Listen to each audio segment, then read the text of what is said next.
فرمان پر تمہارا عمل نہیں ہے۔ نبی فرماتے تم میں بہتر وہ ہے، اچھا وہ ہے جو قرآن پڑھے دوسروں کو پڑھائے۔ اب پیارے ذرا فیصلہ کرو، جس نے اپنی پوری زندگی قرآن پڑھنے اور پڑھانے میں گزار دی ہو، اپنی زندگی کا ایک ایک لمحہ بچوں کی تعلیم کے لیے گزار دیا ہو، کیا وہ اچھا نہیں ہوگا؟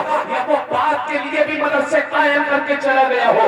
آج کوئی اگرچہ پڑھا رہا ہو، لیکن اس کلیہ نگرے کی سرزمین پر دو ادارے ایسے ہیں جو قاری ریاض الاسلام نے اپنی محنت و مشقت، اپنی خون پسینے کی کمائی سے اس کلیہ نگرے کی سرزمین کو بنا کر کے دیے ہیں۔ ان میں جتنے حفاظ پڑھیں گے، جتنے بھی حافظ بنیں گے، جتنے قرآن پڑھنے والے پڑھ کر کے نکلیں گے، قسم خدا کی اس کا اجر عظیم ان کو ملتا رہے گا۔ ان کی قبر کل بھی روشن تھی، آج بھی روشن ہے، صبح قیامت تک روشن رہے گی۔ لوگوں نے مجھ سے خود کہا تھا کہ ان کی قبر کے اندر یہ ہوگا، وہ ہوگا، عذاب ہوگا، لیکن فیصلہ پیارے دوست کہا تھا کسی نے حضرت امام اعظم ابو حنیفہ کی بارگاہ میں۔ حضرت امام اعظم ابو حنیفہ کو آپ لوگ جانتے ہو، یہ چوتھے امام ہے، چاروں اماموں میں ایک امام کی تقریر تمہیں کرنا ہوگی۔ حضرت امام اعظم فرماتے ہیں کہ لوگوں کے جنازے فیصلہ کر دیتے ہیں۔ ہم نے کلیہ نگرے کی سرزمین پر دیکھا تھا، ہماری نگاہیں تھی، ماہ رمضان المبارک تھا، 13 رمضان المبارک کی سرزمین پر ایک تاریخ لکھی جا رہی تھی۔ یہاں سے حافظ قرآن اس سرزمین کو الوداع کہہ کر جا رہا تھا، اپنے سینے میں اپنے جسدان میں اس قرآن کو لے کر جا رہا تھا۔ یہاں کی گلی کوچے رو رہے تھے، در و دیوار رو رہے تھے، اپنے پہ اپنے بیگانے رو رہے تھے، اور اس 13 رمضان المبارک کی تاریخ کو اس کلیہ نگرے کی سرزمین پر قاری ریاض الاسلام کے جنازے نے فیصلہ کر دیا تھا کہ یہ اللہ کا نیک بندہ ہے۔ نہ اس سے پہلے کبھی اتنے لوگ کسی کے جنازے میں دیکھے گئے اور نہ اس کے بعد آج تک لوگ دیکھے گئے ہیں۔ آپ تو یہاں موجود رہتے ہو، اس چیز کو آپ دیکھتے ہو۔ فیصلہ کر دیا تھا، اور فیصلہ کرنے کے بعد مجھے بھی بتلا دیا تھا کہ جو اللہ والے ہوتے ہیں، اللہ کے نیک بندے ہوتے ہیں، ان پر اللہ کی خاص رحمتیں ہوتی ہیں، اللہ کی خاص عنایتیں ہوتی ہیں۔ میں عرض کر رہا تھا کہ نبی نے فرمایا خیرکم من تعلم القرآن، تم میں بہتر وہ ہے جو قرآن پڑھے اور دوسروں کو پڑھائے، قرآن سیکھے اور دوسروں کو سکھائے۔ اب قرآن پڑھنے والے کا حال کیا ہوتا ہے؟ آؤ مل کر کے پوچھتے ہیں۔ ایک صحابی رسول ہے جن کا نام حضرت عبد الرحمن ابن عوف ہے، 30 سال مسلسل جنگوں میں لڑتے رہے، ایک نہیں دو نہیں، بہت ساری جنگوں میں گئے اور پلٹ کر کے آئے، ان کو غازی کا لقب دیا گیا۔ آپ جب گھر سے نکلے تو آپ کی بیوی حاملہ تھی، آپ نے کہا کہ اشرفیہ دے کر جا رہا ہو، اور یہ اشرفیہ اس لیے نہیں کہ تیرے خرچ کے لیے ہے، بلکہ اس لیے دے کر جا رہا ہو کہ جو تیرے شکم سے بچہ پیدا ہوگا، اگر لڑکا ہوا تو عالم بنانا، اور لڑکی ہوگی تو بہترین عالمہ بنانا۔ اللہ اکبر، یہ نکلتے ہیں نبی کے وفادار، جنگ کے لیے گھر کو الوداع کہہ دیا، اذان پھر تو آواز کو لبیک کہتے ہوئے اپنے گھر سے نکل گئے۔ اور دنیا نکلے کیونکہ تمہارے رب نے کیا حکم دیا ہے؟ آج اکثر لوگوں کو یہ پتہ نہیں کہ ہم جائز کھا رہے ہیں یا ناجائز کھا رہے ہیں، حلال ہے یا حرام ہے۔ تمہارے رب نے فرمایا جب تم اپنے مالوں کو صاف کر لو، زکات و نات نکال کر کے جو اپنے کھانے کے لیے رکھو، وَمِمَّا رَزَقْنَاهُمْ يُنْفِقُونَ، اس رزق میں سے لا کر کے تم کسی مدرسے میں دو، کسی غریب کو کھلاؤ، کسی یتیم کو کھلاؤ، کسی مسکین کو کھلاؤ۔ لیکن پیارے دوستو، ہم تو دوسروں کا حق کر جاتے ہیں، تو اپنے بچائے ہوئے رزق میں سے کسی کو کیا دیں گے؟ جو دوسروں کا حق مارتا ہو وہ اپنے حق میں سے کسی کو کیا دے گا؟ نبی کریم کے صحابی ہے جن کا نام عبد الرحمن ہے، جنگ کے لیے نکل گئے، چند مہینے کے بعد ایک بچے کی ولادت ہوئی جس کا نام ربیعۃ الرائے رکھا گیا، اور حضرت ربیعۃ الرائے کی جب ولادت ہوتی ہے تو آپ کی والدہ نے اپنے گھر میں ایسی تربیت دی، اور دینے کے بعد جب 3 سال چند مہینے کی آپ کی عمر ہوتی ہے تو ربیعۃ الرائے کی انگلی کو آپ کی والدہ نے پکڑا، اور وہ اصحاب صفہ مدرسہ، پیارے دوستو، جو اسلام کا سب سے پہلا مدرسہ ہے، پوری دنیا کی سب سے بڑی یونیورسٹی ہے، جس پر صحابہ کرام نے بیٹھ کر قرآن اور حدیثیں پڑھی ہے، جس پر پڑھانے والے مصطفیٰ ہیں، پڑھنے والے صحابہ ہیں، وہاں جا کر اپنے بچے کو چھوڑ دیا، اور چھوڑنے کے بعد میں کہا حضرت مجھے اس بچے کو عالم دین بنانا ہے، یہ میرے شوہر کی آخری خواہش ہے، میں اس کو آپ کے حوالے کرتی ہوں۔ اس ماں کے جذبے کو سلام ہے جس ماں نے اپنے شوہر کے اس فرمان پر عمل کیا۔ آج کی بیوی ہوتی تو کلیجہ چاپ جاتی، جوانی کی دہلیز پر مجھے چھوڑ کر جا رہا ہے، میرے خرچے کے لیے کچھ نہیں دے کر جا رہا ہے، اوپر سے جو ہے اپنے دل کی خواہش کا اظہار کر رہا ہے کہ بچے کو بنانا، ہرگز نہیں چھوڑ کر چلی جاؤ گی، لیکن اے لوگوں اس ماں کو بھی سلام، اس بیوی کو بھی سلام، اور اس شوہر کو بھی سلام جس نے اپنی بیوی کو وصیت دی اور بیوی نے اس وصیت پر عمل کیا، لدا کر کے حضرت ربیعۃ الرائے کو چھوڑ دیا۔ ربیعۃ الرائے ایک ایسے عالم دین بنے، ایسے عالم دین بنے کہ جب 27 سال کے بعد حضرت عبد الرحمن پلٹ کر کے آئے مدینہ المنورہ کی سرزمین پر، اللہ اکبر تاریخ کا مطالعہ کرو، دروازے سے جھانک کر دیکھا ایک نوجوان ہے، تو ذہن میں بہت سارے سوالات پیدا ہوئے، بہت سارے طرح طرح کے سوال آئے، آخر کیا ہے، لیکن آواز نے دروازہ کھولا۔ حضرت ربیعۃ الرائے نے کہا کون؟ کہا یہ گھر میرا ہے۔ ادھر ربیعۃ الرائے بولتے میرا گھر ہے، ادھر عبد الرحمن ابن عوف بولتے ہیں میرا گھر ہے۔ دونوں میں آپس میں تناؤ کا مسئلہ ہو گیا، لیکن اس بیوی کی نظروں پر قربان جائیے جس نے محبت بھری نظروں سے کبھی اپنے شوہر کو الوداع کہہ کر جنگ کے لیے روانہ کیا تھا، آج تو ہی محبت بھری نظریں اپنے شوہر کے چہرے پر ڈالی۔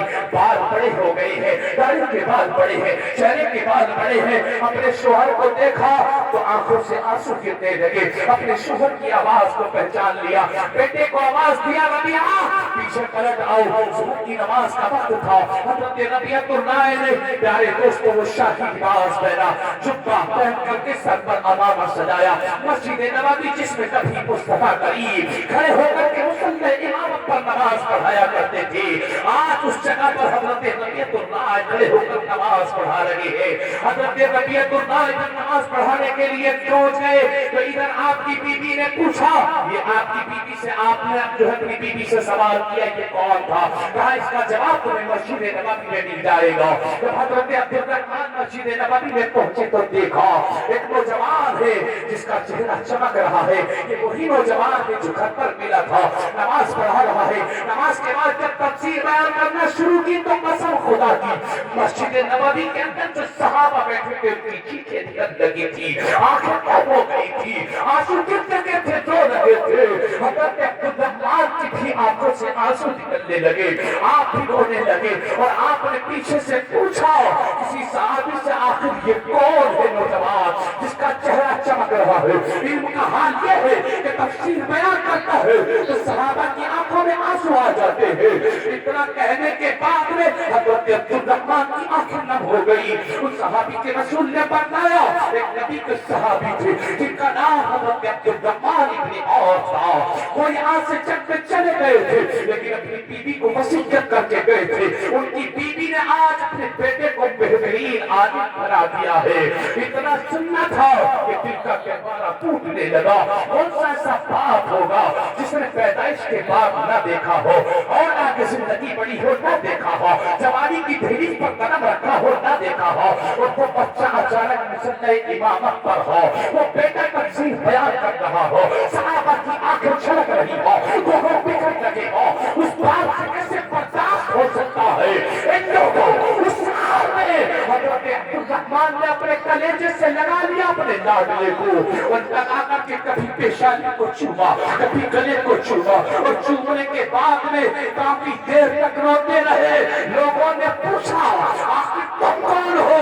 کہا میں اس بیٹے کا باپ ہوں جس کا نام تم عبد الرحمن لے رہے ہو، وہی میں عبد الرحمن ہوں جس کی اقتدا میں تم نماز پڑھ لگے ہو، اسی بیٹے کا میں امام ہوں۔ اللہ اکبر، ذرا سوچو تو صحیح وہ منظر کیسا ہوگا، وہ کیفیت کیسی ہوگی، اس وقت کا سہانا سما کیسا ہوگا۔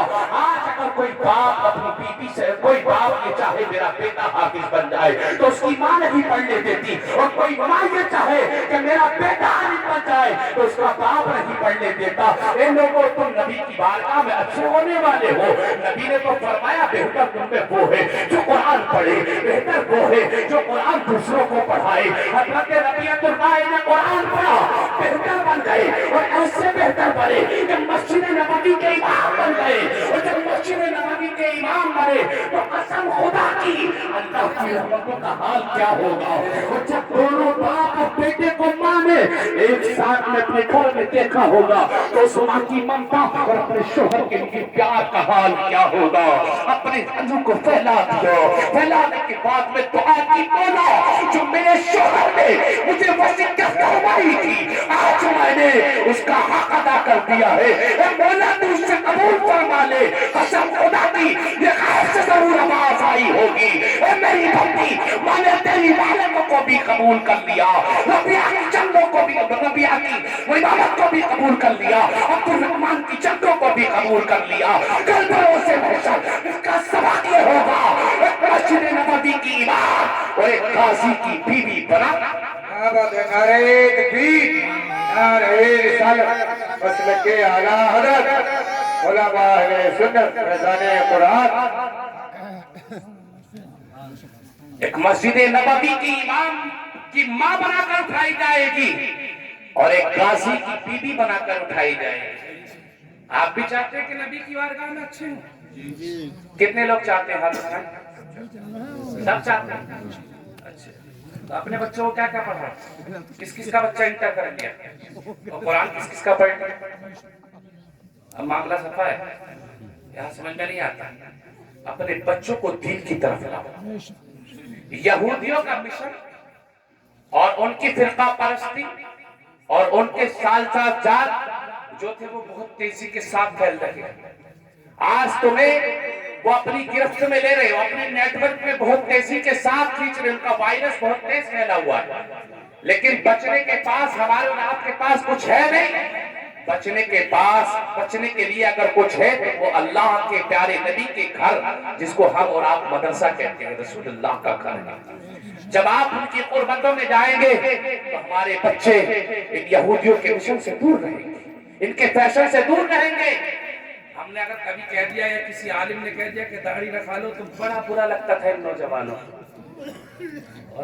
اور وہ کھلاڑی تھا نا ہندوستان کا کرکٹر وراٹ کوہلی، اس نے تھوڑی داڑھی رکھی، تھوڑی چونچیاں نکال لی بگلے کی، نوجوان لڑکے اسی کے فیشن کو اپنا لیے۔